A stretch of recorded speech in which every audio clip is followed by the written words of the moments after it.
नमस्कार। आज हम बात करने वाले हैं एक बड़े ही दिलचस्प दावे के बारे में।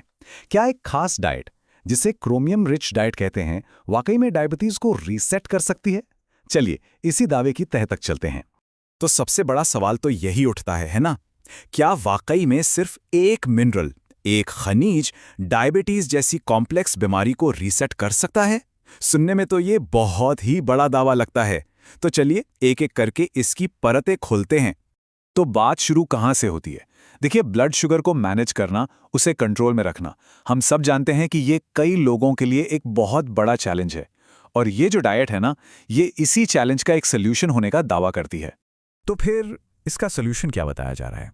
कहा यह जा रहा है कि जवाब हमारे खाने पीने में ही है। मतलब एक खास तरह का डाइट बेस्ड अप्रोच जो ये वादा करता है कि वो ब्लड शुगर को बेहतर तरीके से कंट्रोल करने में मदद कर सकता है। अच्छा, तो ये रीसेट का फंडा आखिर है क्या? चलिए अब सीधे पॉइंट पर आते हैं और समझते हैं कि ये डाइट आखिर काम कैसे करती है, ऐसा दावा क्यों किया जा रहा है। तो इस पूरे कॉन्सेप्ट के सेंटर में है क्रोमियम रिच डाइट। अब जैसा कि नाम से ही साफ है, ये डाइट फोकस करती है क्रोमियम नाम के एक मिनरल पर, और दावा यह है कि यही मिनरल, यही वो चीज़ है जो सारे बदलाव लाती है। अब आते हैं इसके पहले सबसे बड़े दावे पर। ये डाइट हमारे शरीर के अंदर इंसुलिन और ग्लूकोज का जो पूरा खेल चलता है, उसे कैसे बदलती है, ये समझना बहुत जरूरी है।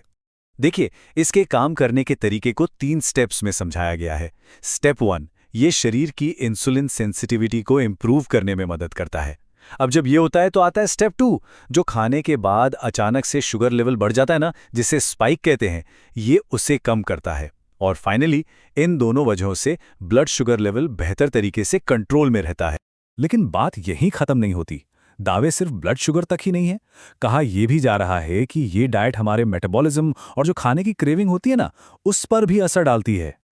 और यहां एक डबल दावा किया गया है जो काफी इंटरेस्टिंग है। एक तरफ ये फैट के मेटाबॉलिज्म में मदद करता है और दूसरी तरफ ये कार्बोहाइड्रेट्स को भी बेहतर तरीके से प्रोसेस करने में मदद करता है। मतलब बॉडी को एनर्जी के जो 2 मेन सोर्स हैं, फैट और कार्ब्स, दोनों को हैंडल करने में सपोर्ट करता है। और अब एक और दावा जो शायद बहुत से लोगों के काम का हो सकता है, वो ये कि ये डाइट मीठा खाने की जो तलब होती है, उसे भी नेचुरली कम करने में मदद करती है। सोचिए, ये सिर्फ एक फिजिकल नहीं बल्कि एक साइकोलॉजिकल लेवल पर भी बड़ा बदलाव ला सकता है। तो इन सब बातों का निचोड़ क्या है? इस पूरे आइडिया के पीछे का कोर मैसेज क्या है? पूरी बात आकर इस एक लाइन पर टिक जाती है कि छोटे छोटे न्यूट्रिशनल बदलाव भी शरीर में बड़े मेटाबॉलिक बदलाव ला सकते हैं। मतलब बड़े रिजल्ट्स के लिए हमेशा बहुत बड़े और मुश्किल स्टेप्स लेना जरूरी नहीं है। तो आखिर में ये पूरी चर्चा हमें एक बड़े सवाल पर लाकर छोड़ देती है कि क्या वाकई में सिर्फ एक न्यूट्रिएंट, एक अकेला पोषक तत्व हमारी हेल्थ में इतना बड़ा फर्क ला सकता है?